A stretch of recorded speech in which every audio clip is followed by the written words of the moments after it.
in the den of iniquity. Vicinity no pretty, calamity fi hit we any moment. What a pity, tomorrow never certain. What dwells behind the curtain? The face of evil smirking with that shifty eyes averting. It's not a steady bubble that either pop or topple. Many will fall and stumble. Let the dozers gather rubble. From LA to Colorado, Guinea to Burkina Faso. Cannons could reach the towers and the troops will storm the castle.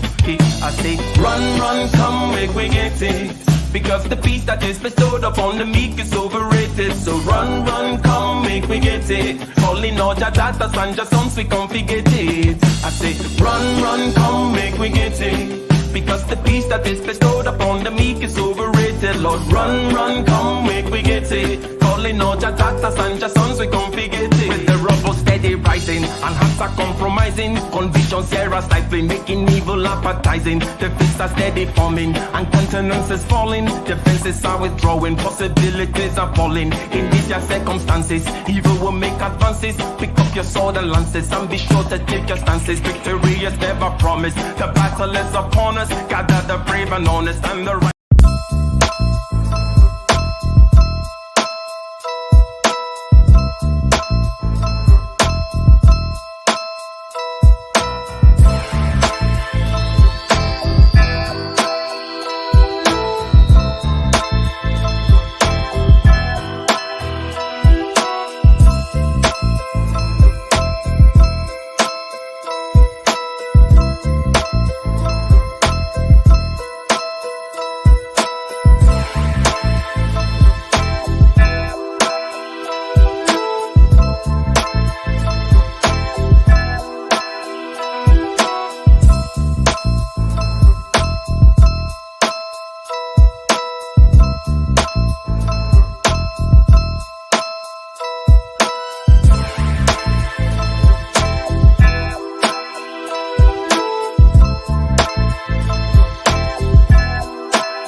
the den of iniquity. Vicinity no pretty, calamity fi hit we any moment. What's a pity? Tomorrow never certain. What dwells behind the curtain? The face of evil smirking with that shifty eyes averting. It's not a steady bubble that either pop or topple. Many will fall and stumble. Let the dozers gather rubble. From LA to Colorado, Guinea to Burkina Faso. Cannons could reach the towers and the troops will storm the castle.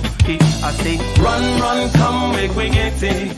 Because the peace that is bestowed upon the meek is overrated. So run, run, come, make we get it. Calling all your daughters and your sons, we come forget it. I say, run, run, come, make we get it. Because the peace that is bestowed upon the meek is overrated. Lord, run, run, come, make we get it. Calling all your daughters and your sons, we come forget it. With the rubble steady rising, and hearts are compromising. Convictions here are stifling, making evil appetizing. The fists are steady forming, and countenance is falling. Defenses are withdrawing, possibilities are falling. In these your circumstances, evil will make advances. Pick up your sword and lances, and be sure to take your stances. Victory is never promised, the battle is upon us. Gather the brave and honest, and the righteous in your corners.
You there, Dr. Thunder? I am. You caught me. Uh, well, still having slight issues. Not completely landed yet. I cannot hear myself, but hopefully you can hear me. Give me a I can thumbs hear up, you. Dr. Thunder, if you can hear me while my phone completely. Okay, good, good, good, good, good. So I'm gonna go ahead here and first of all, welcome us, right? Welcome to another episode of Getting Ish Done with IiI, Dr. Thunder. Here every Wednesday at 9:30 p.m. Eastern Time. Go ahead and click that like button, click the subscribe button, share the stream. Today we're talking about wealth and your culture. We're talking about FBA culture, ADOS culture, Black culture, whatever you want to call it, and wealth. But there's some cultures, some aspects of culture that make them more susceptible to being wealthy or not.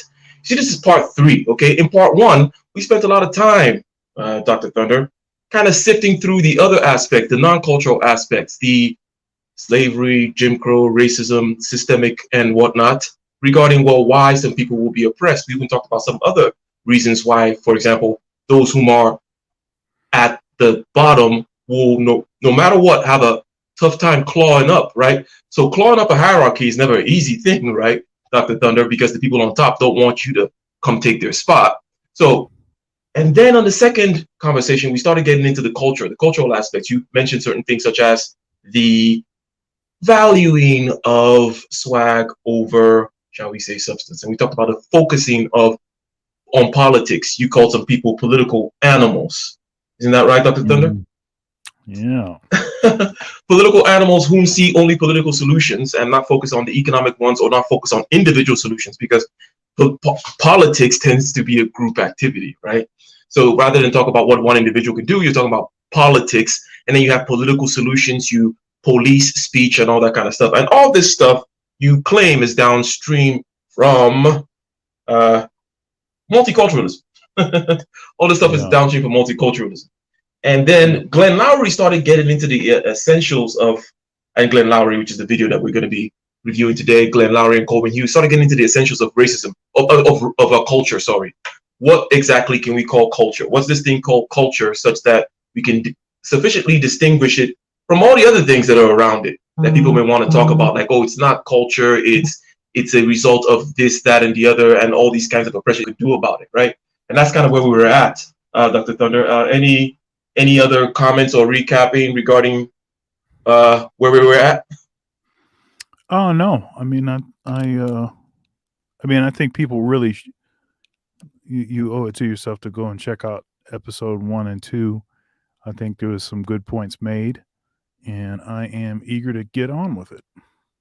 All right, so get on with it. We shall. All right, ladies and gentlemen, go ahead again. Click that like button. We're going to continue here. And as I said, we're getting into the essentials of culture. How can you call something, what's this thing called culture? Let's try to define it and be clear about it so that someone cannot come and knock us off our perch, if you will. So let's see. What you're doing right now, which is good, and you're thinking like a subtle social scientist, which is what you are. You're thinking about like how far do I zoom in the microscope so that I can talk about what's under the lens in a coherent way without being grossly misleading or without missing big pieces of variation in the data. Why not do that with the racial wealth gap to begin, though? This is what I'm saying. When the statistic we're trying to explain is just a broad black versus white. This is black wealth. This is white wealth. Look how different they are. Then I'm forced to talk about the inputs at the same scale. If I want to push back, I can't just start talking about this subgroup of black men between 18 and 25, which might be a more interesting conversation and a more subtle one. But I'm forced, in order to address the argument, to talk at the scale of the argument that I'm addressing, which is already very unsubtle. So that would be one response. The second response is obviously that wouldn't account necessarily for when, if you like hold income or neighborhood constant and you still find some cultural, well, some behavioral differences, let's say, culture should still be an explanatory variable that's at least on the table to be discussed. So I guess those would be my two responses to that. Yeah. Okay. Good. Good. I want to say one more thing. Go ahead, please. Which is, I think somebody, I think Amy Alkin wrote a response to my piece talking about the, I guess, evolutionary psychological logic and kind of game theoretic logic of conspicuously buying visible goods, kind of similar to the argument you gave, a little bit different. So if you live in a scenario where many young men die young, it makes more sense to try to become as high status as possible or flaunt your high status as possible as quickly as possible, because playing the long game makes less sense just given your options in life, or your expected value on going to school and not being wealthy until you're 40. What do you think about that argument, Dr. Thunder? You know, we talked about conspicuous spending before, which obviously now they're saying, okay, playing the long game doesn't make any sense when people are dying around you. And of course, not playing the long game means you're going to not be planning for the future. And things that have to do with wealth is the long game by definition, right? Unless you win the lottery, invent Bitcoin or something like that, wealth, not just money, is a long game. But what do you think about this particular argument? I haven't heard this one before about people dying.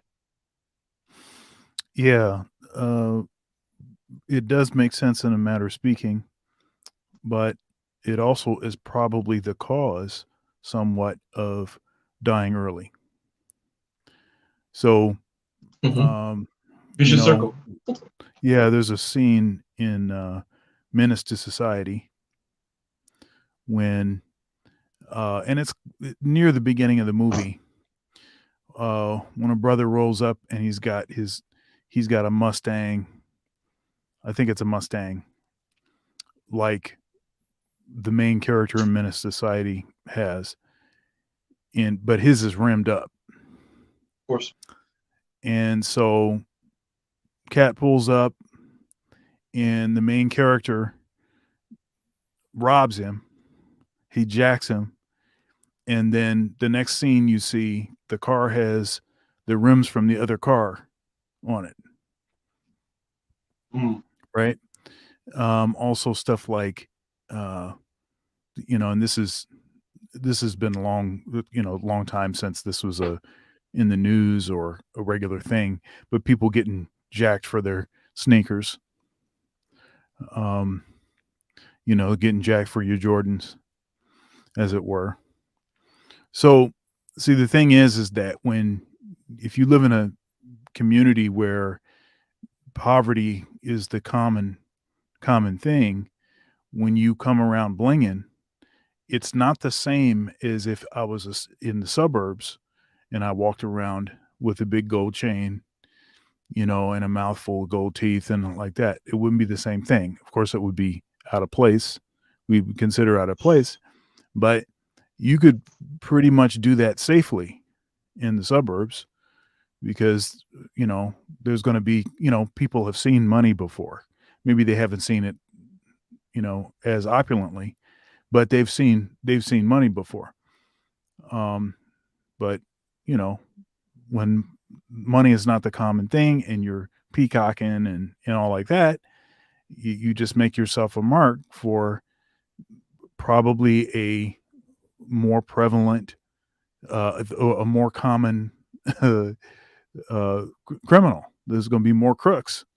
And then they're going to have less of an incentive, or rather, they'll have more of an incentive to rob you because they're broke. So, yeah, so it kind of spins around. And it's interesting. I was watching, it was a couple days ago. It could have been, it was probably on Tuesday, on a Bernard show. He's been doing these one-on-ones. And I can't remember the gentleman, but he has a show on the Lapeef network. So older gentleman. And he referred to this sort of instant gratification sort of culture that we have in the Black community is a hoeing culture, right? Where the idea here is that rather than planning for the future, that's the long game. that's the difficult thing to do. You have to be patient and, X, Y, and Z. See, in other cultures, he made a point. He said in other cultures, drug game, for instance, like with the Italians who invented it, that's not the only thing they were doing. They actually took the money and actually invested it in something, right? What we do is we borrowed the drug game and the principles associated with the drug game, and basically have allowed that to basically overtake all common sense in our community. But we don't have something that we're doing constructive with the money. Right? This reminds me of something you said last week. You were talking about, well, it's not about the chain, and it's not about the rims necessarily, right? Right. Exactly. Like, sure, the Persians like chains too, and I was talking about Eastern European women like fancy perfume and dresses and crap. Like, that's what they're known for. But it's about the other things that you're doing, and in this case, you're mentioning, hey, it's not about the drug game even, right? It's what you're doing with the money and how you're, with the values around it. It's not about, at least over there, as you mentioned, Italians, there's some kind of a structure, some kind of value, some kind of hierarchy. There is a family. Family is heavily respected. There's an honor code and all that type of stuff. And they actually are investing, and they do want to look a certain way. They have a image thing that they're making sure that they are curating, if you will, right? Yeah, okay. And another point that they made on the show, it was a really good episode, really good conversation. Another point that they made was, as far as like being involved in the drug game, the idea was, and actually he was not referring to the drug game in the States. He was referring to it, I guess he said, in Honduras. I guess he lived in Honduras. He said the difference there, it was there's lots of poverty, and there's lots of folks that don't have stuff and everything else, and drug games happening, all of that, but you didn't get civilians involved in the melee, right? It was a pretty hard and fast principle of civilians are out of bounds, or but rather in our community, stuff is so intermingled and so screwed up that civilians are regularly catching bullets. It's like a cliche. That's why people try to get out of the hood, is because it's not safe because of all of the criminal activity, and the thugs don't have any code against, because they don't really value their community. At least the Italians, now this sounds crazy, but the Italians actually valued their community.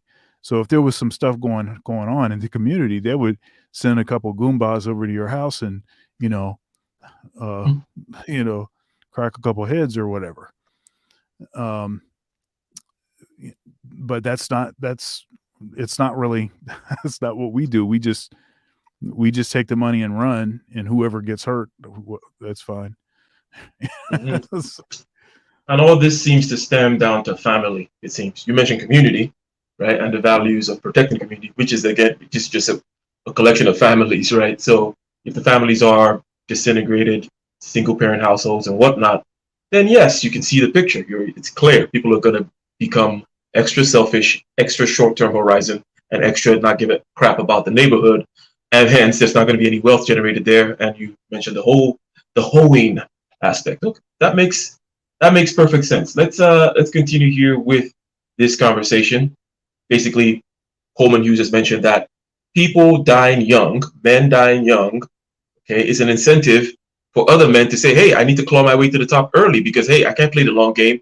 I can't wait till I'm Professor Glenn Lowry's age before I start taking trips to France and all that kind of stuff. Like, I want to do it now because I'm not going to live long anyways. And you were pointing out, Dr. Stone, that, hey, that's a trap. It's a trap. It's a trap. The way to get out of the trap is not to claw at the money quickly, because when you claw at the money quickly, you're going to get killed. Okay. You're going to continue to with the cycle. But if you lay low, stay away from the trap, get out of the hood, if you will, then that is the way to do it. Okay. Versus like trying to do something to get rich, like a get rich quick scheme and then flaunt that wealth immediately, actually is more logical in a scenario where your expected lifespan is shorter. So I mean, I think all those caveats can be true. I hesitate to give too much weight to those arguments though, because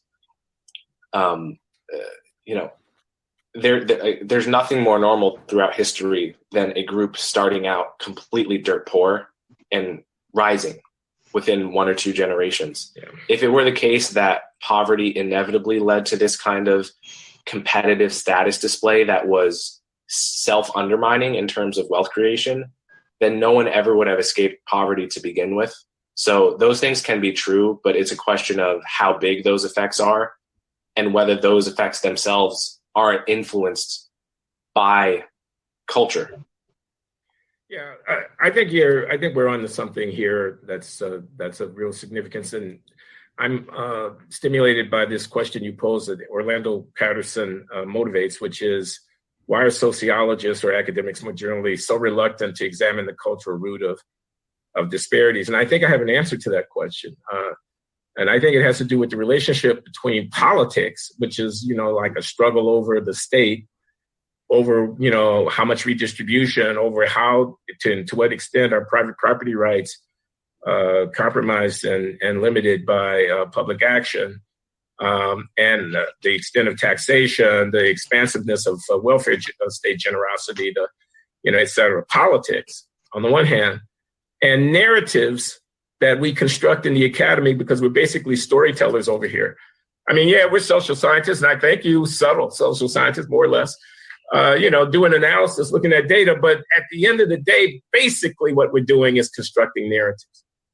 And that is explaining the broad patterns. I like your distinction between granular, down on the ground level thing. You say you're forced to deal in these tropes and these large kind of things, in part because you're trying to oppose arguments that formulate in those terms. I like that point. I think that point is right.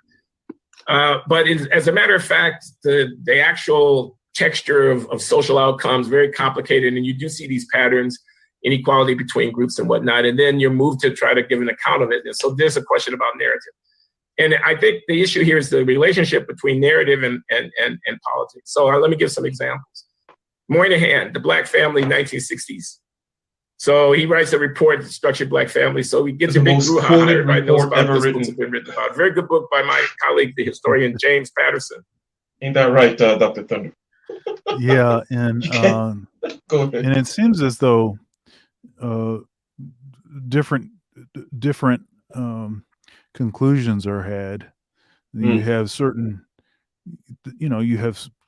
so in the Black Manosphere, I mean, BGS has done a number of videos on the Moynihan scissors, and that's different than other aspects of the report, right? Mm-hmm. And that's actually the critical point.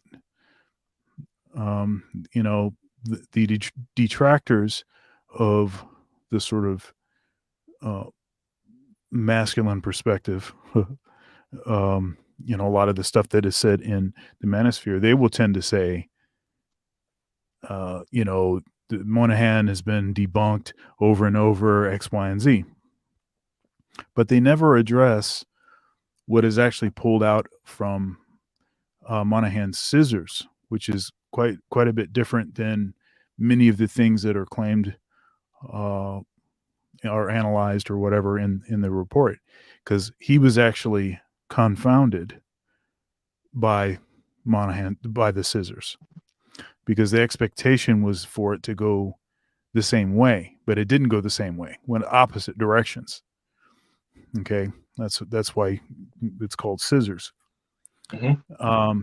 So yeah, that's interesting. I was going to make a point.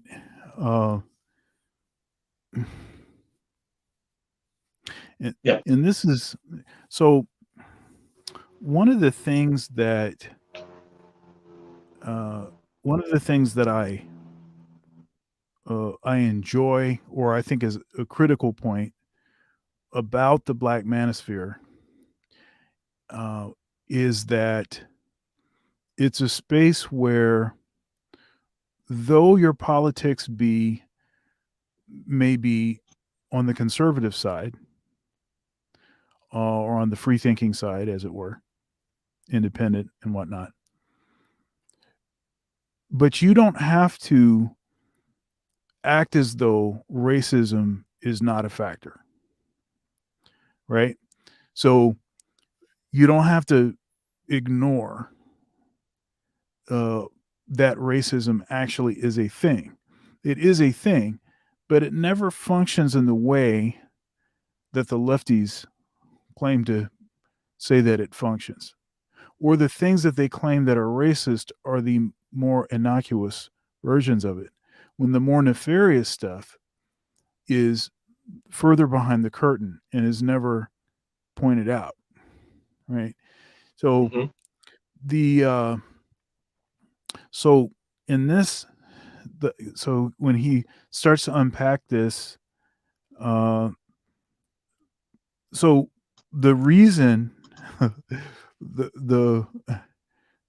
so the government is actually helping to keep much of the racist stuff alive and going, and it has no incentive to change that, because you make too much money. You make too much money with the way that the system is currently. And if you actually change things too much to, yield different outcomes, then you're also going to be displacing many of the wealth holders. Right. So it's not something that the government really wants to do.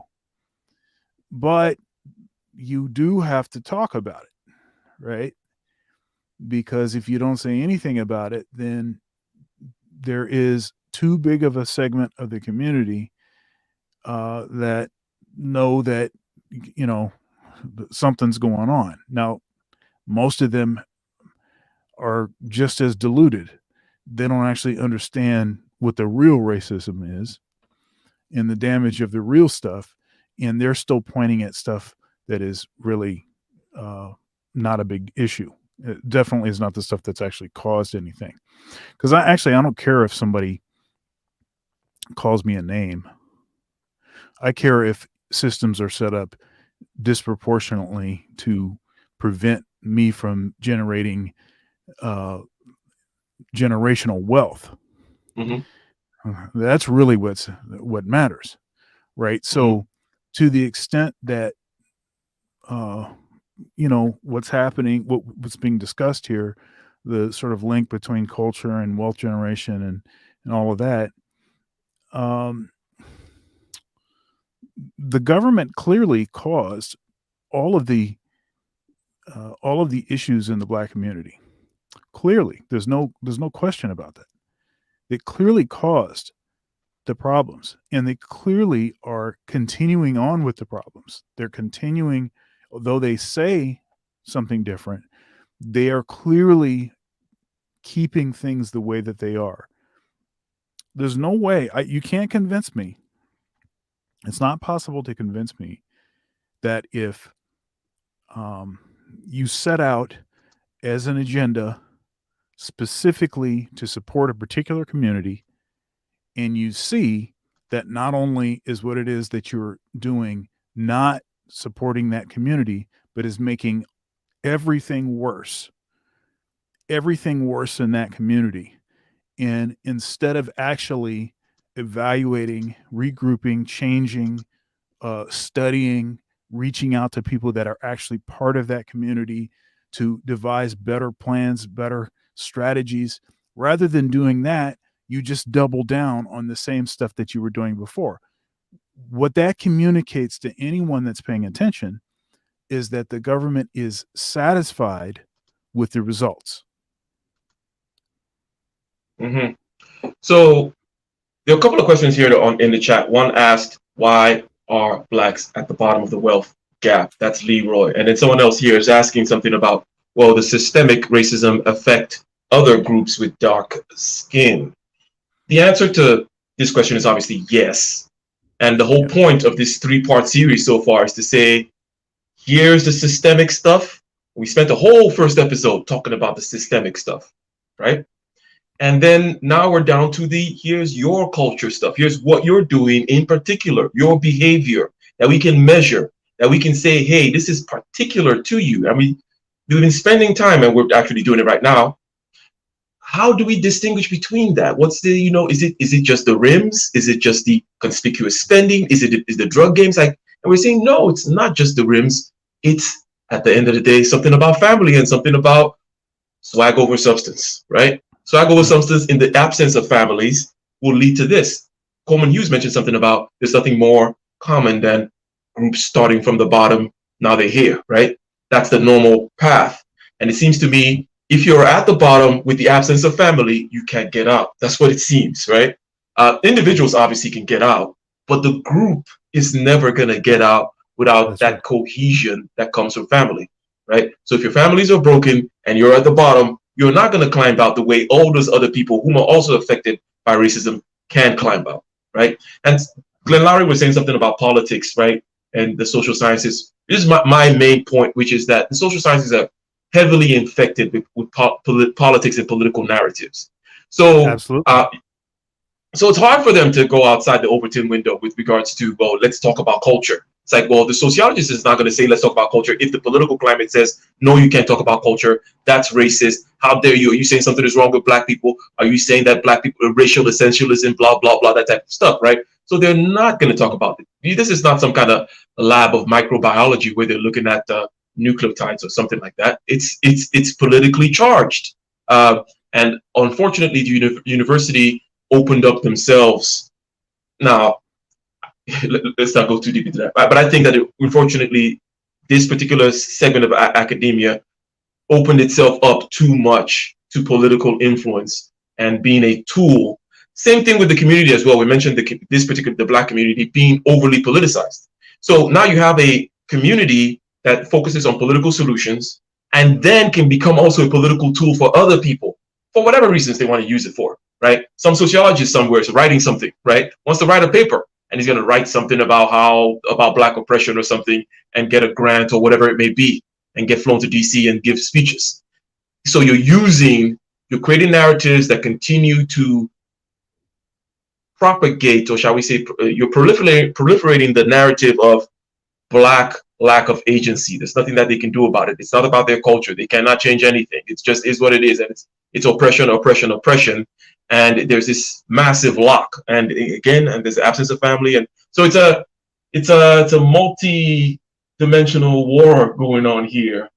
Ladies and gentlemen, but go ahead. Go ahead. Yeah, you remember I think Ike was going to say, like the video, share the video, comment, subscribe, all that good stuff.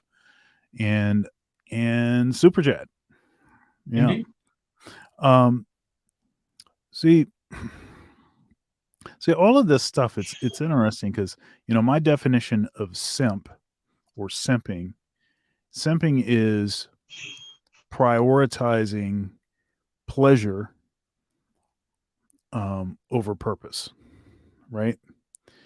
And in a matter of speaking, almost everything that we've discussed thus far are all symptoms of that prioritizing pleasure over purpose, right? Purpose is saving money. Purpose is, discipline, associated with not buying a bunch of stuff because it makes you feel better about being poor, but rather actually spending money on the stuff that actually matters. That's what, that's purpose. Pleasure is like, instant gratification associated with showing up with a new, a new gold chain, some rims on your car, or, the $500 pair of, whatever, whoever was the number one overall draft pick in the NBA draft, whatever. Okay.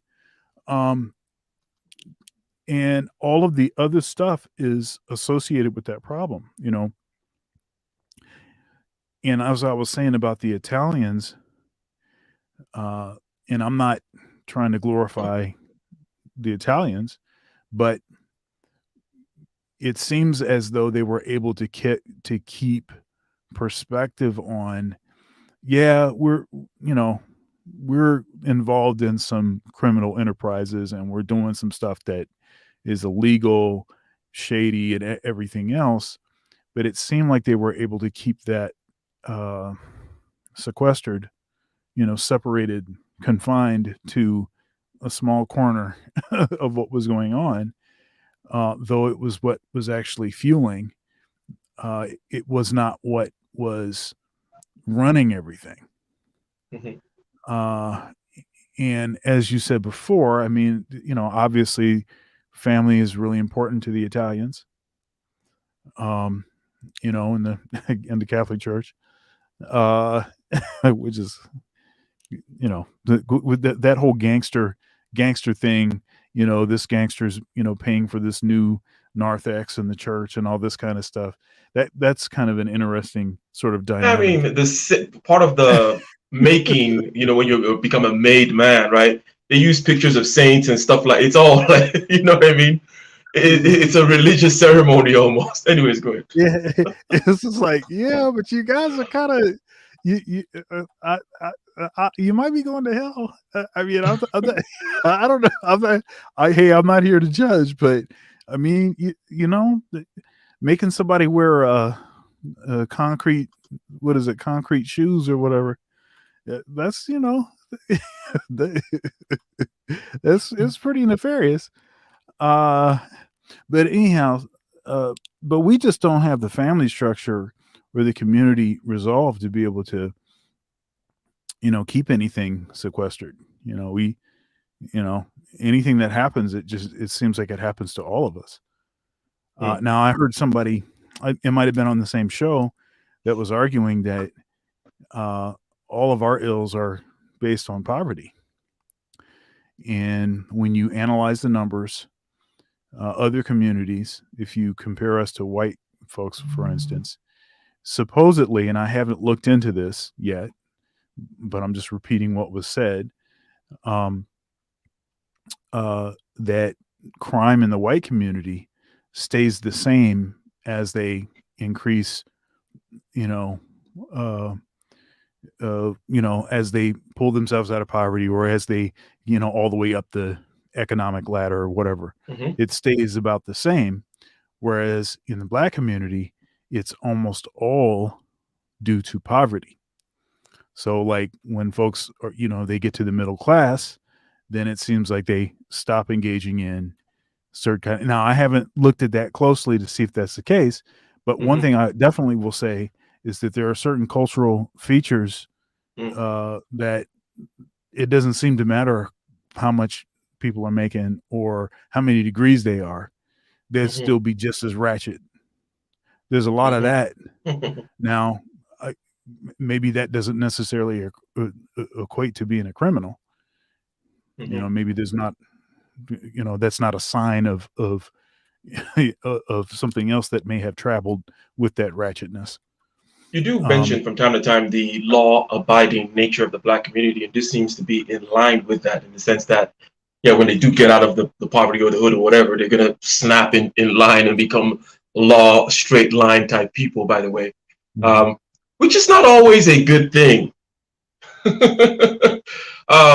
Because we're not, I always like keeping very clearly the difference between morality and ethics and the law, right? Yep. And if you're too much of a law person, exactly, especially in a democracy, because if you're so much of a law person, you've missed the point, right? Right.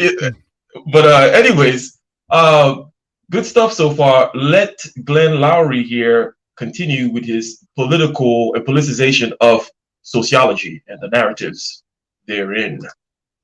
Gary Brown on the Moynihan Report, which I commend to anybody, which tells the history of this controversy. But the bottom line is, he looks in the mid-60s at a quarter of African-American children born to unmarried women compared to like 5 or 8% of whites, 10%. And he says, oh, look out, we're going to have a problem. And then everybody calls him a racist, and, you know, he's blaming the victim, and there's this whole kind of shutdown. And then for, you know, like 30, 40 years, anybody's afraid to say anything about the Black family because they don't want to be. There's nothing wrong with blaming victims, by the way. That's such a BAN thing to say. It's super feminine when anyone tells you, you're blaming the victims. Like, okay, can't the victim be doing something wrong? You know, it's possible to be doing something wrong and then be eaten by a tiger. You know, like, you know, it is possible. Right. So what's at stake? Okay. So at stake is the narrative. Whose fault is it? We say it doesn't matter about fault. All that matters is solution. Well, no, it matters a lot about fault, because fault kind of pins down the narrative in a way. I mean, that's kind of what we're arguing about. We're arguing about the extent to which the structures of society, which are reformable through progressive political intervention, are responsible for the disparate outcome, as opposed to the behaviors, beliefs, values, anticipations, child rearing practices, interrelations between the sexes, structure of their families, character of the peer group influences, you know, ideals, norms, and whatnot are responsible for the outcome. That narrative is conservative. That narrative complements a minimal state. It goes along with Charles Murray's losing ground argument about we had a war on poverty and poverty won. It goes along with the people who don't want to make taxes too high, with the people who say every tub on its own bottom, with the people who say get out of the wagon and help the rest of us push. Those narratives, the narrative of explanation, values, norms, practices, behaviors, and the institutions of these impoverished communities are themselves substantially implicated in the impoverishment of those residents. Complements minimal state, low taxes, don't try to intervene too much. It's not my problem what goes on over there politics. Mm-hmm. Whereas Ta-Nehisi Coates' argument, or others like it, you plundered, the country wouldn't be rich but for stealing from these people. They never had a chance. Their citizenship was truncated from day one. They're excluded, they're marginalized. Of course, they're killing each other because what else would you expect them to do? They're rats in the barrel when you got your hand on the lid. They're fighting at each other to get to crawl up to the top and get a breath of fresh air, kind of thing like that. Compliments, we want big government. We want the United States has only got 25% of the GDP being spent by the federal government. Germany has got 40%, and Sweden has got 60%. We ought to be more like Germany and more like Sweden. Those things fit together. This is really a battle about politics. The narrative complements the political agendas of fundamentally opposed forces. And Black people, in this case, are pawns in that game. I completely agree. And I've thought very much the same thing about the Moynihan report, and just loop in the crime wave of the 60s and 70s and 80s and the spike in single parent homes. There's been an intellectual battle about what caused that. And the stakes are completely political, because if the right-wing narrative is correct and it was a consequence of the welfare state, that has massive implications.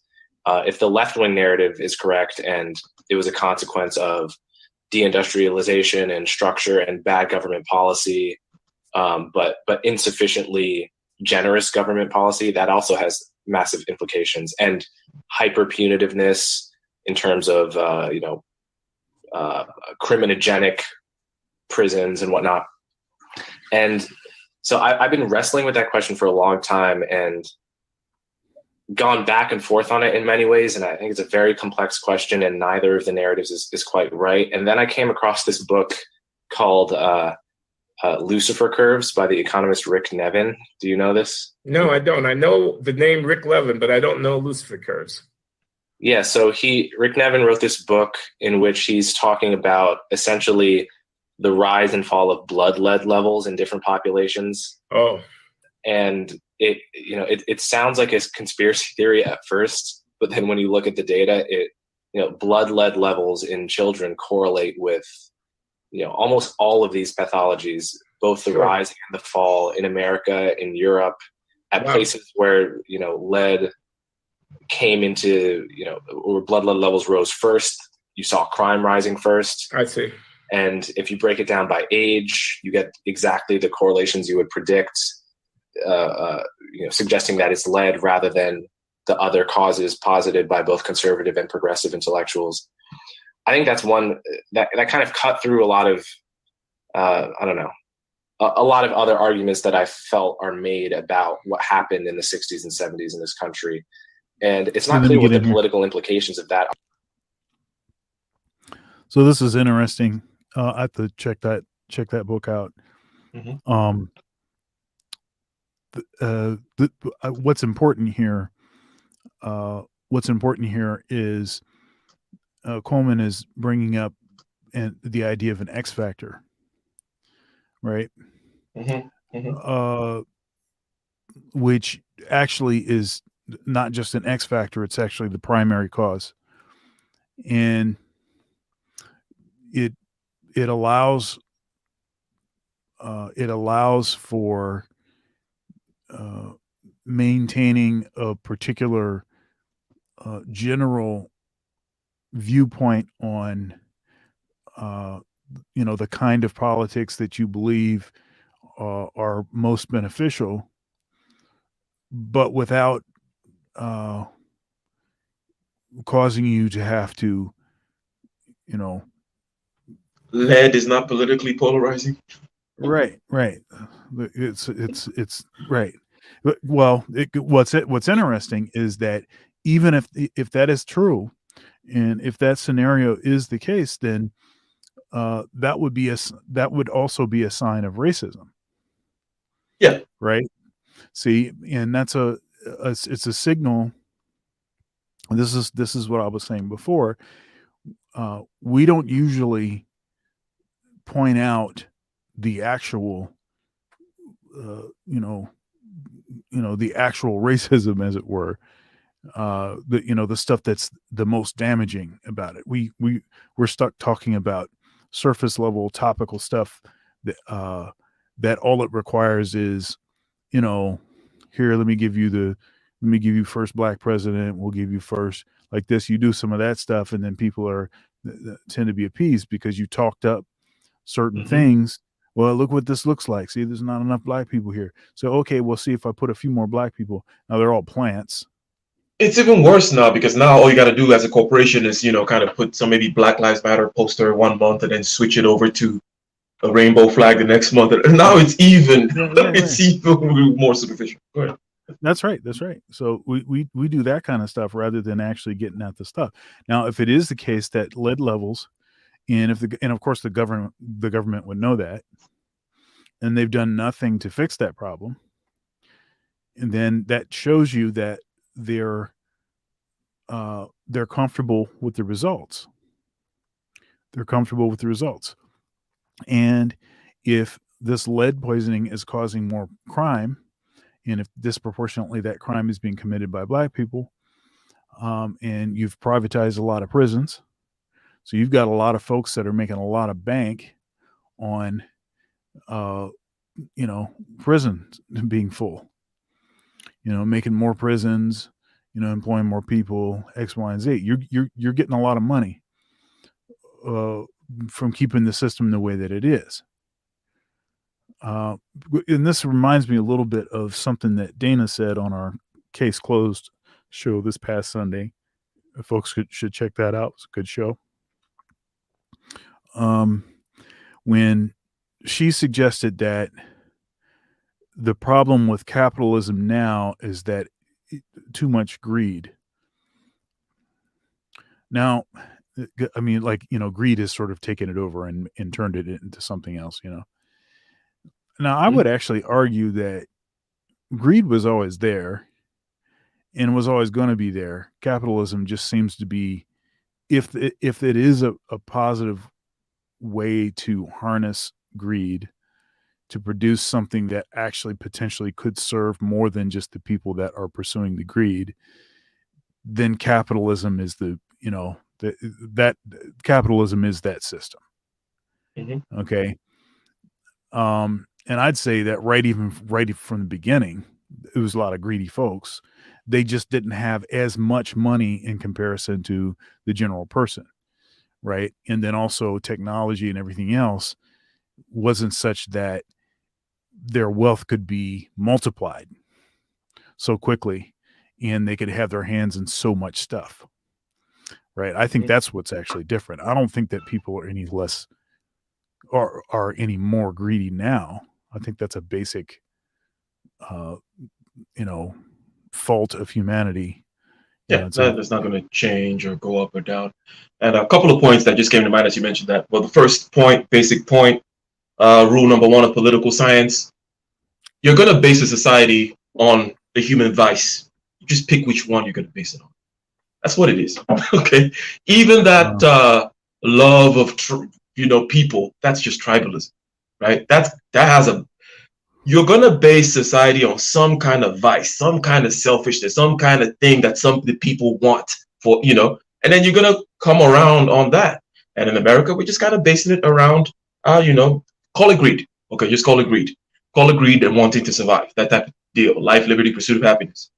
And no matter which society you're going to, you're going to, for some other societies, more, let's say, heavily patriarchal society, it's the pride of the man and, blah, blah, whatever it is, you're not going to escape the 7 deadly sins with regards to how your society is formed. Okay. But anyways, the second point I lost now, but which was the more important point. I'm sorry, go ahead. It'll come back to you. It'll come back. Argument other than obviously make gas unleaded, which we already did. And it kind of puts us back at square one, which is how do we create the consequences for people, the best consequences for people starting in 2019, which I think is the most relevant question now. And I think we should. So Mr. Leroy just asked a question there about building wealth in the community. And it brings me back to the point that I was thinking about. And I was thinking about a narrative, and then this question sparked it. The narrative doesn't answer the question, but within that narrative, you can perhaps see the answer. So you mentioned that greed is not increasing, right? And that is 100% true. And however, what tends to happen is the nature of capitalism and greed is that obviously it's when you do something like produce a product or create a service and it is groundbreaking, most of the benefit is going to accrue to you, right? You're going to be the billionaire, Mark Zuckerberg. Everybody else is going to benefit from Facebook, let's say. And then everyone else is also going to kill themselves with Facebook. But let's not talk about it. Let's just talk about it's a tool. You can do whatever you want with it, right?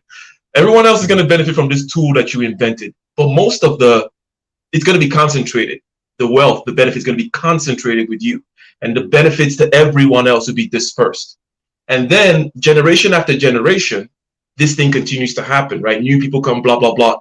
And by the time it happens like 10 times, 10 generations, some people are going to start getting fed up with it. Like, hey, how come these people over here are getting this stuff, right? And so they're going to want to try to block it and say, hey, we need to stop forming new Mark Zuckerbergs so we can have enough time to redistribute the wealths of the previous Zuckerbergs that came through and created stuff for us.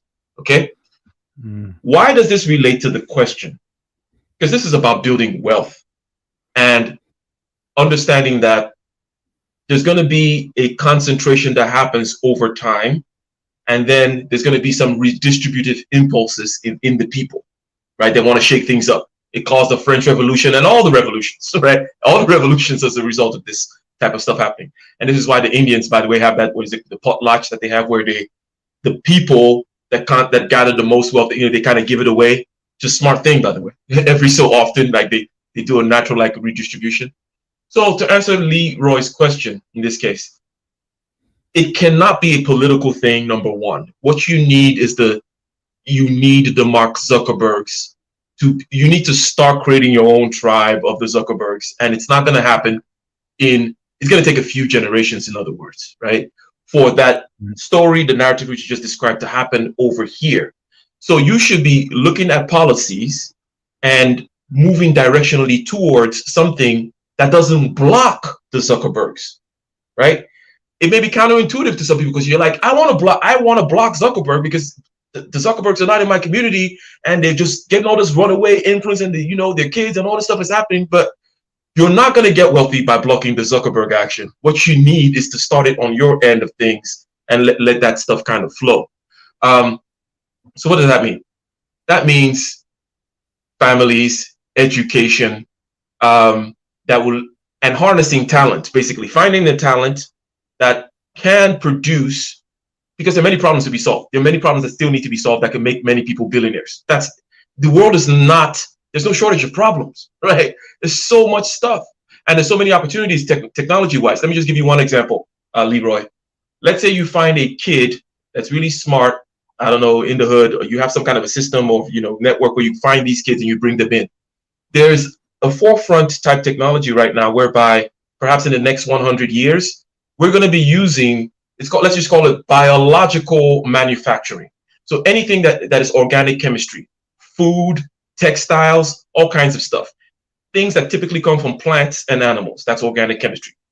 There's no other way for the world to make fat, carbohydrate, nucleic acids, and these things. These are called organic compounds. There's no other way for us to make it other than through organisms. But we are going to be able to make food, create carbohydrates in vats in a lab somewhere, which, by the way, the Chinese have already kind of produced, not only the Chinese, but certain examples of. If the Black community, someone in the Black community can be the person that solves that one problem, for example, where you're able to take this particular problem, solve it, and give a solution at scale, where you guys are now printing food, basically. You're printing food, rather than have this massive factories where, with all these complications, you just, boom, like that, you can create these proteins or whatever it is.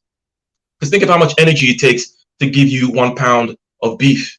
You have to grow a bunch of corn, feed it to the cows, grow the cows, feed the cows like thousands of gallons of water and all that other crap, kill the cow, transport. That's a lot of energy. Compare that to just having chemistry, organic chemistry with these enzymes and all this kind of stuff in a lab somewhere that creates this stuff. We're already seeing it happen, right, with the impossible foods and all this type of thing. This is just one area. But the point is, the wealth is going to come from solving these types of problems. And that's on the biggest scale. On the smaller scales, you're just talking about other smaller businesses and things like that. I don't know if you had any comment about that. His question and the whole thing about wealth getting generated, and it accrues, it concentrates, and then after a while, people start looking at it with dissatisfaction. But if you kill the engine, you're killing your future, the chances of your children being the next, if that makes sense. Yeah. It's the devil, no. Now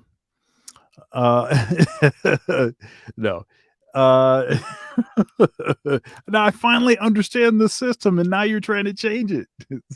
I was just about to make it big, So, yeah. Thank you, Hakeem. So I was watching Bobbin preach earlier today, and it was like a review they did of a live stream that Abba jumped on, and I can't remember I don't remember the name of the content creator, but he was criticizing the perspective of 20-something on his ideas about basically improving himself as a dating option by basically sleeping with a bunch of women. And he was pointing out some of the flaws in that thought process. And somewhat successfully, some of his arguments I considered to be a little bit kind of putting the cape on, and you understand. Mm-hmm. But one thing I thought was interesting was when Abba jumped on the call and was talking directly with this 20-something, he was saying something like, okay, so if you tell guys to do X, Y, and Z, and this is going to increase your success with women, is everybody going to be able to, is everybody going to have the same results? He was like, well, no. He says, well, a small percentage will have really good results and most people will not, right? And so they, you got him to agree with that. But somehow when it came to making the conclusion that basically he is he's profiting or deeming profit as a good thing from basically spreading a bunch of information or sharing a bunch of information or teaching people a bunch of information where disproportionately people are not going to receive. It's not like 100% of the people that come in there, they're going to be able to show you the results. Hey, check it out. I got 3 girlfriends now and whatever. It's not going to be that. It's going to be, you're going to have a very small percentage that are going to get everything, and everybody else is not going to have anything. But somehow in the moving from the first part of the argument to the end of the argument, the 20-something just loses. He just can't see. It's like, no, they just have to work harder. No, they just have to do X, Y, and Y harder. Well, the thing is that there's not unlimited resources. There's not unlimited opportunity. There's not unlimited, right? So there is, we are dealing with some variables that are finite, right? And so you can't, everybody, to call it rich, everybody's not going to get rich. Otherwise, it's not rich. You see, that's the problem. Yeah. What you're saying right now, just in addition to the answer I already gave regarding Leroy's question, which is basically, hey, there are many opportunities. Just talk about this bio stuff, which is going to be huge, by the way. This is because we're talking about all organic chemistry, and organic chemistry is huge, right? So another thing is, or the principle here is, while the world right now, the Western world, the woke world, the first world, is focused on trying to tamp down on exceptionalism, right? Trying to say, hey, I'm going to remove special ed, is it special, whatever you guys call it, the AP courses or whatever, this track, the special track for smart kids, I'm going to remove it because it makes other kids feel bad, blah, blah, blah. What the Black community could do is press hard in the other direction. Because one thing that you mentioned emphasizes the fact of exceptionalism, meaning a few people are exception, people are not equal, right? Whether in the dating game or whatever. So you need to be finding those exceptional people. You need to be grinding down to find and putting kids in a situation where they're rigorously tested, where standards are high, where it's not everyone gets a trophy and all this simp nonsense, but push hard against the other direction.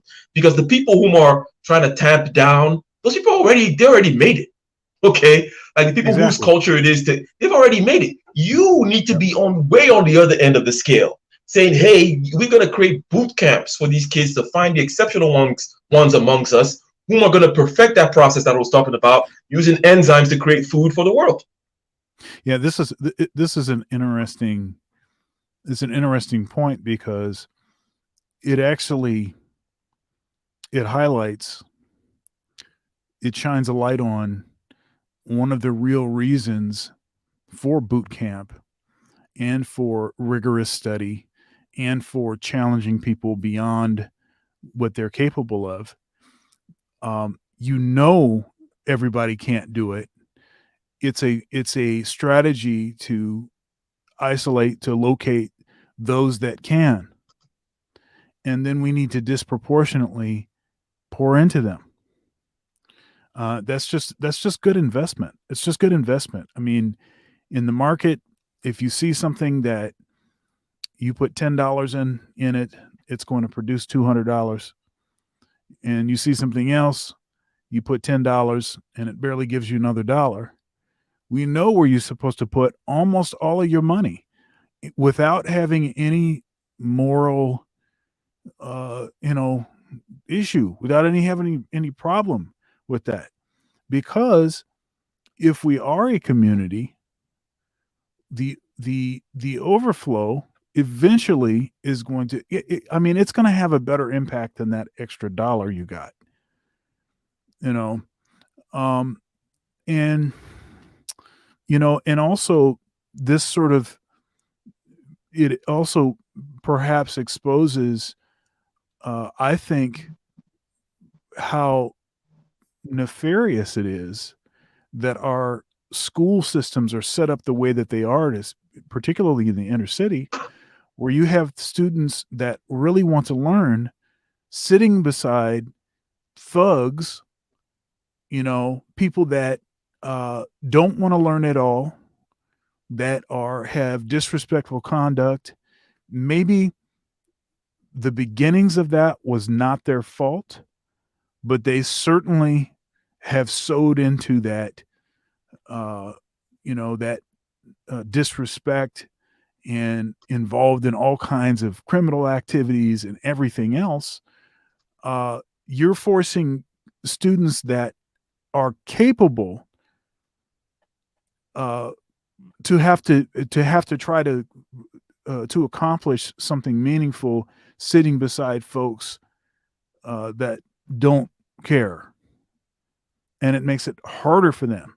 So stuff like schools of choice, stuff like, if you have these top flight students, creating programs where those students, so long as the parents can provide transportation, can go anywhere that they want without the parent having to pay more tuition, stuff like that. That is part of that's a way to actually, exponentially, whatever you want to say. It's going to be way better than what it is that we're doing right now. So it's yeah. And I want to just continue on this point here. And just as I predicted, there is going to be a part 4. It might be a part 6, because the conversation is getting denser as we get into the nitty gritty of the culture thing here. Now, with regard to the question that's on the screen, and this has to do with group versus individual, and not in a simplistic, stupid way either. There's just something about doing things versus talking about things where it tends to be the case that it is a lot easier that group tends to be a lot on the talk side. You know what I mean? Yeah. That, how about we, and we did this, and I mean, Dr. K's channel the other day, I'm listening to some people talk about this, that, and the other, about African blah, blah, blah. And me and Dr. K were on the same wavelength with regards to this, like, taking action, doing stuff, being logical, blah, blah, blah, as opposed to Pan-Africanism and the African Union, and how about we do this, and military power, like macro bullshit by people who don't do crap in their lives other than talk macro bullshit all day on YouTube, right? But so you take like Dr. K, for example. He left England, went to Kenya. He's got this school that he's running, plus some other things that he's actually doing things, right? And as you do things, you start seeing all the problems with the group that you're trying to inculcate, trying to bring along with you, right? And start seeing that, look, damn, it's just gonna be like, it's just the individuals that I need are rare. And even sometimes when I find some, let's say, quote unquote, intelligent individuals that seem to know everything from A to Z and pontificate on YouTube, they still are stuck on this group stuff. And there was a conversation that was going on. Conversations go on and on that channel that emphasize this point, which he does on purpose, to show that whenever you try to hold these people down, like, okay, cool. Now, so how do we solve the problem of electricity in Nigeria? They start talking. You cannot get them to put one damn copper wire on the ground. You know what I mean? It's like they don't expect anything to happen. They want to talk. They want to talk about groups. They want to talk about leaders. They want to talk about politics. They want to talk about the white man. They want to talk about all these things. And obviously, I'm using the context of Africa, but you can put it in any context. You can talk about the United States or whatever. But people don't seem to understand that, look, until you actually go out there and put the copper in the ground, electricity ain't gonna come. All this other crap is wishful thinking. And that's why it only takes a very few people, because even the people whom you think are smart that talk, they don't want to do crap. And they don't even understand that what they can't even get to the point that, look, all these things you're saying is fine, it may be entertaining, but nothing's gonna happen. Somebody was telling me that, look, the problem is the problem of security. We need a big military.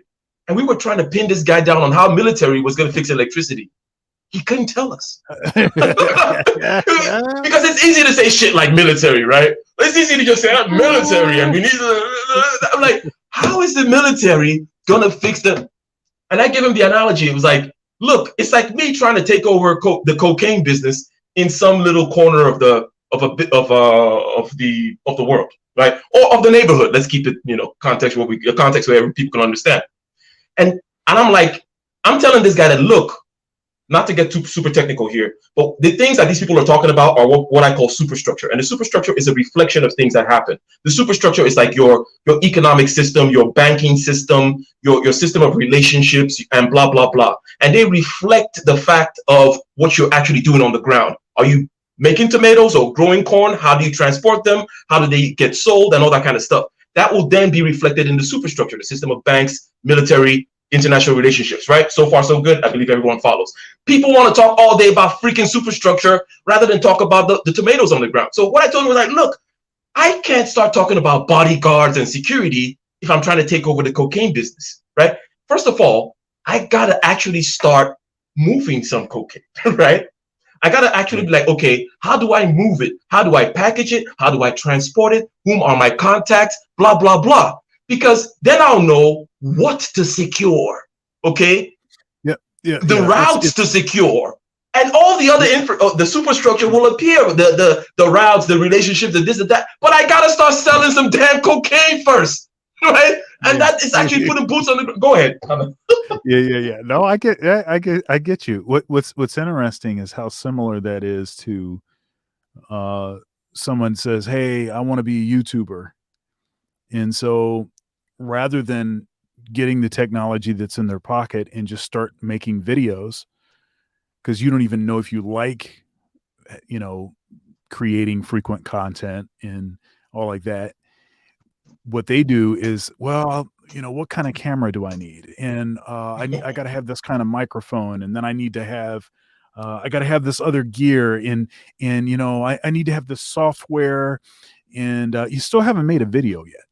And I got to have, I want to have at least 4 cameras, I want to have the lighting, and, I want to have a blue screen in case, I need to do some blue screen or rather green screen stuff. And, I need a logo. So let me go and get the, Fiverr, get somebody to make me some logos that I like. And, and I'm going to have, I need a, cause all the real good YouTubers, they also have a website. Okay. So I make sure I have a website, and, and I need to make sure I pick a name that I can also have the same name on all of the social media platforms.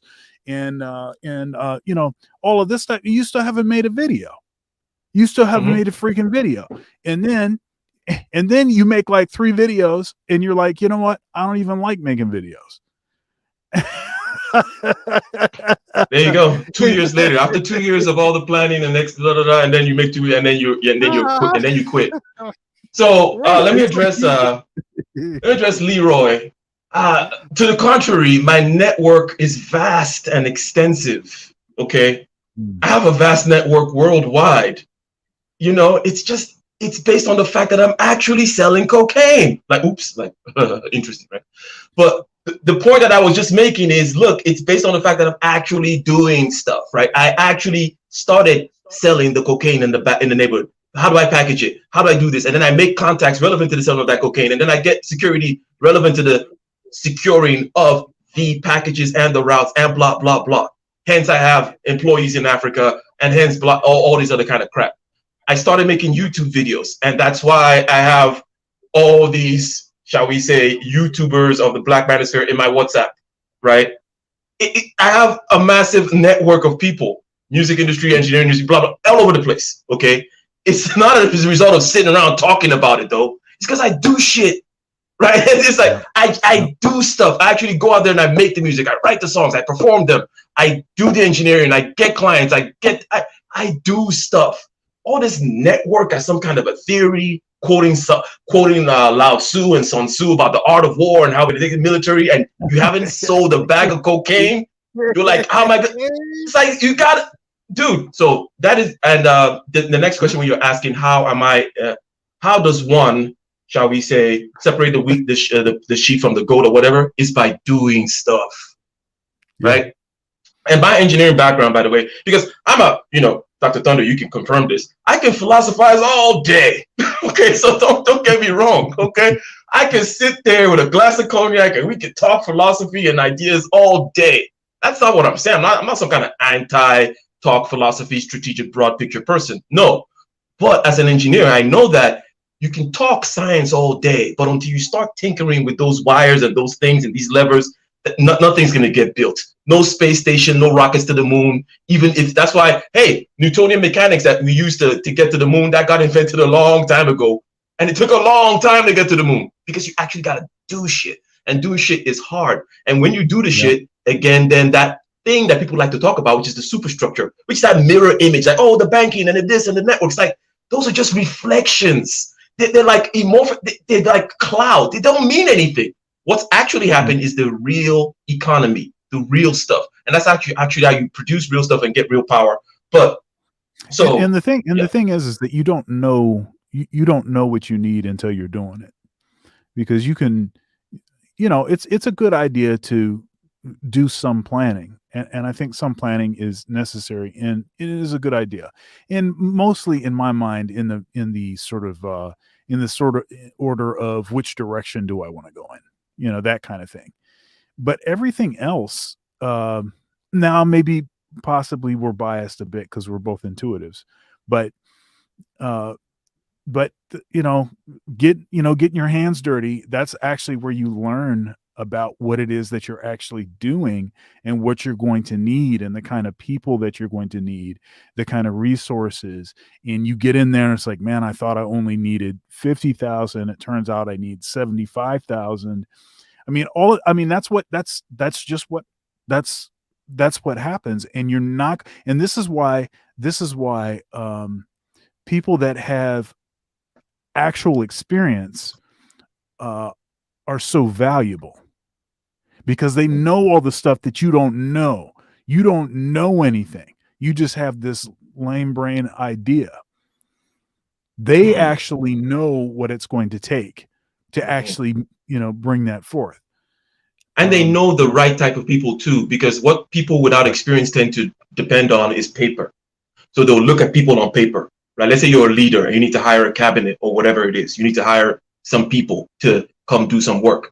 If you actually haven't done the work, let's say you, Dr. Thunder, you become the president of music in the United States, but you're just kind of a music theoretician. You haven't really actually done any music, right? And what do you have to go on? You're just going to look at paper. But when you've actually done the music stuff, which you have done, you're like, okay, the cats to call, and who's really got what. That's the huge difference between actually doing stuff versus super smart people, though they may be, but actually don't do stuff. And this comes to the whole politicization and leadership aspect of things too. This thing is reflected in Africa. It's also part of, I also notice it in FBAs as well, which is that the leaders tend to be political leaders, right? It's like in Africa, you're like, oh, here's that guy, here's this big man, here's this, blah, blah, blah. And you're like, what did he do? You know what I mean? There's never, here's Elon Musk and here's Jeff Bezos. And it's like, okay, cool. That guy did this. Okay, this guy did this. Oh, this guy, he's Monsanto. Even if you don't like Monsanto, at least he did something, right? But it tends to be like amongst Black people, it's just leader. For what? Like, why? What did you do? So I'm super biased towards action, people who do crap. Just being a political leader, a pulpit preaching, blah, blah, blah, rabble rousing. I have no respect for that crap at all, because I've seen firsthand what those type of people do and how they are. They can't do shit. And quite frankly, they're effectively stupid because of that. And you can see them all day on YouTube as I kind of browse and troll and see, like, effectively stupid people who don't understand the power of doing, the necessity of doing. That doing is where it begins and ends. People telling me that security is, I need to hire security to secure empty warehouses, right? That's it. You were talking about, getting cameras and all that type of stuff, right? But I think that cocaine example really resonated with a lot of people that I would in the panel when I went to that panel, because you're telling me that I should get security, get these bodyguards, get all this stuff, armored cars, and get this, and the warehouse is empty, and I don't have any contacts. I don't even know how I'm supposed to transport the cocaine. I don't know what routes I'm supposed to take, blah, blah, blah. The fact is, the only way for me to get to the point where I have adequate security is by starting small, figuring it out, and then getting the right content, blah, blah, blah, and then secure it and then scale it. That's how everything works. And anyone who also does business, that started business and stuff like that, knows that that's how it works. You don't sit around thinking about Sun Tzu and the perfect strategy and all this type of stuff that make people sound smart. It's like, that's not how shit works, bro. But anyways, ladies and gentlemen, I don't even know what the time is, but yeah, man, it's about time. It's about that time. But yeah, that was really, really good stuff. So we'll, as we said, it looks like there's going to be a part 4 to this conversation. That's next Wednesday, right here. Case closed on this channel. Okay, and that's 6. Getting you done. Getting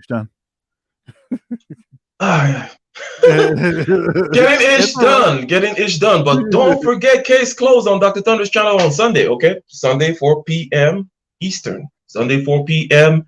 Eastern. Case closed. Okay, and getting ish done right here again next Wednesday. We're going to continue this conversation. It's going to be part 4. Okay, basically culture and wealth.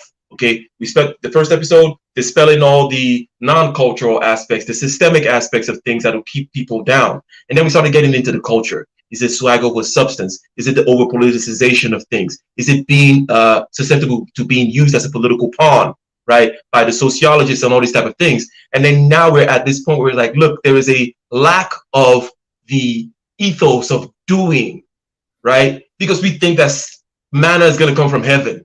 Right? We don't actually believe, maybe we don't actually believe that the person that's going to invent that enzyme stuff could be black. Maybe that's part of it. Maybe there's a self-esteem issue going on here, culture-wide, let's say. But anyways, Dr. Thunder, what you got going on Thunder's Thoughts? Yeah, so I have last week's Thunder's Thoughts was a really good show with BGS was the co-host. And we talked about, let's see here, what was it? She broke the social contract. What, how should black men respond? And, we talked about, should it be SYSBM? Should it be MGTOW? Should it be embrace the 50-50 thing and embrace partnership and all that? Or is it level up? Everyone becomes part of the 5%, and then now you don't have, now you have the pick of the litter, whatever. So this kind of conversation was really good conversation. And at the end, opened the panel, and Mr. Z came in, and also AB Media, and we had a really good conversation. So go and check that out. That'll be up for another day. And then I'm going to be taking it down. I'll leave those up for a week. But that video is performing really well. So go check that out.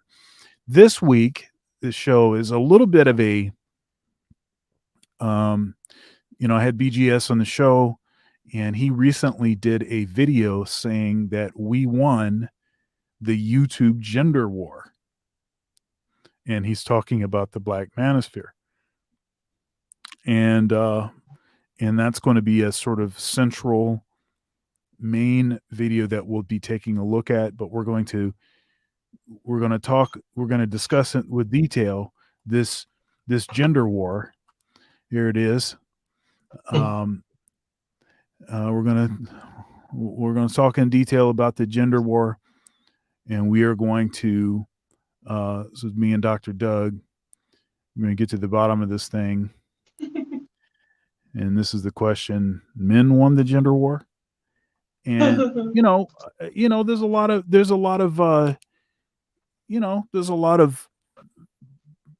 on the surface, there's evidence that maybe suggests that there's a new normal, and men are not on top of that normal. And so how could we have won this gender war, X, Y, and Z? But when you analyze the way that BGS is claiming victory, he's talking about as far as the arguments that are being made in the proliferation of those arguments, and how those arguments are being used by folks that have nothing to do with the Black manosphere.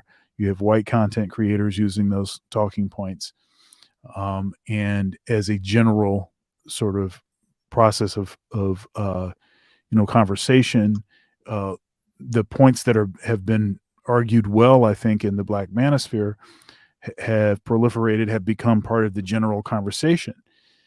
Now, the next step in that process, of course, would need to be tackling some of the laws.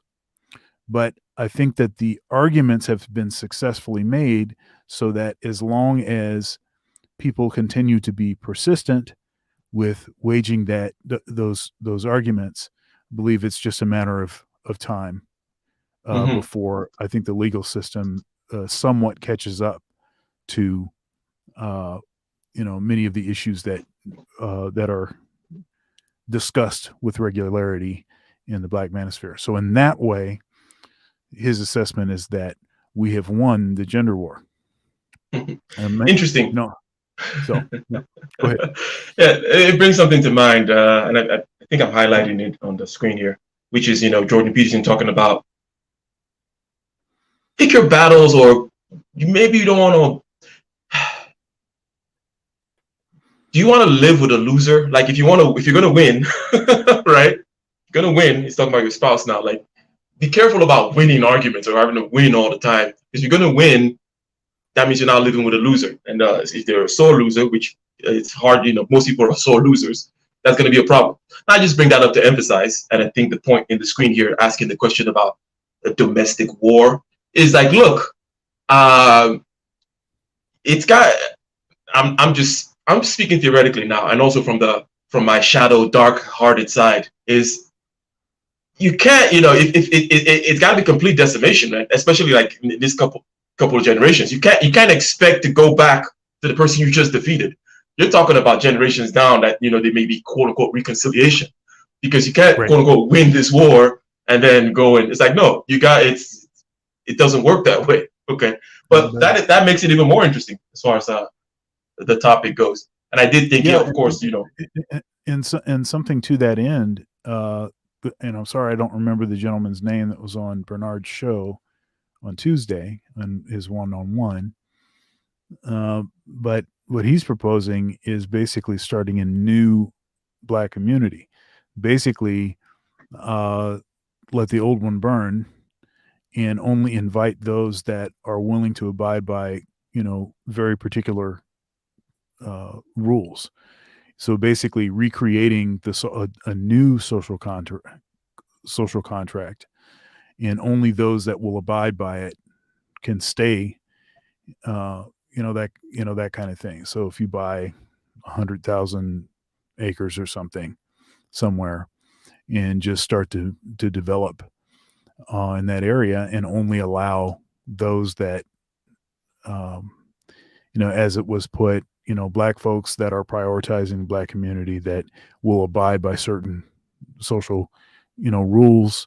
Of course, it will be a patriarchy, all of that kind of stuff, which is interesting because, it seems to acknowledge this sort of problem that we have with the whole, biblical analogy of new wine and old wineskins, and how it's not compatible. It doesn't work. It's got to be new wineskins. You will destroy the old wineskins with the new wine. So that's all you have. You have to say, okay, well, we're not talking about, people my age. We're talking about people, maybe a couple generations down, that would fully be able to benefit from, such a possibility,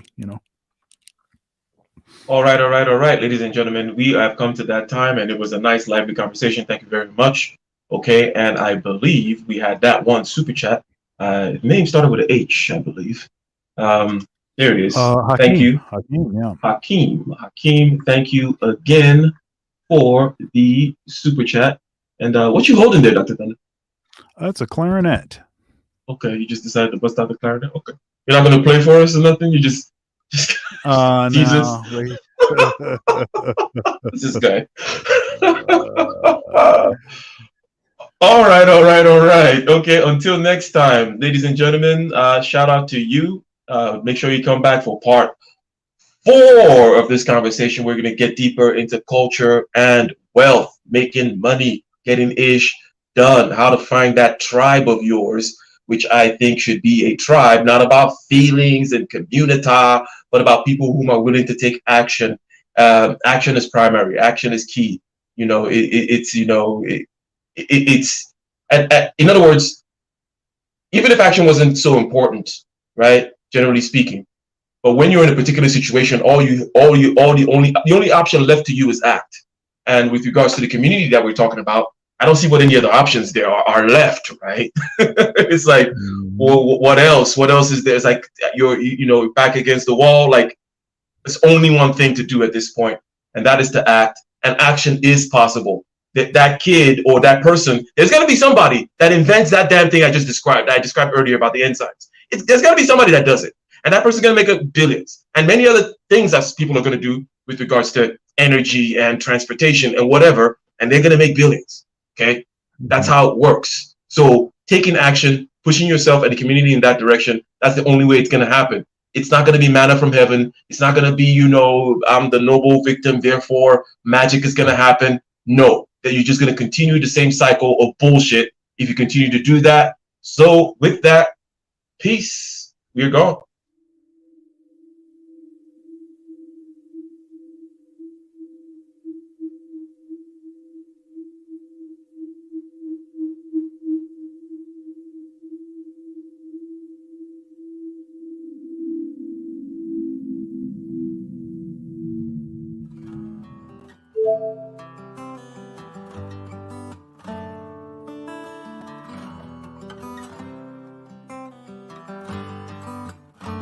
In the den of iniquity, vicinity no pretty, calamity fi hit we any moment, what a pity. Tomorrow never certain, what dwells behind the curtain, the face of evil lurking with that shifty eyes averting. It's not a steady bubble, that either pop or topple, many will fall and stumble, let the dozers gather rubble. From LA to Colorado, Guinea to Burkina Faso, cannons could reach the towers and the troops will storm the castle. I say, run, come, make we get it. Because the peace that is bestowed upon the meek is overrated. So run, come, make we get it. Calling all your daughters and your sons, we come forget it. I say, run, come, make we get it. Because the peace that is bestowed upon the meek is overrated. Lord, run, come, make we get it. Calling all your daughters and your sons, we come forget it. With the rubble steady rising, and hearts are compromising. Convictions here are stifling, making evil appetizing. The fists are steady forming, and countenance is falling. Defenses are withdrawing, possibilities are falling. In these circumstances, evil will make advances. Pick up your sword and lances, and be sure to take your stances. Victory is never promised, the battle is upon us. Gather the brave and honest, and the righteous in your corners.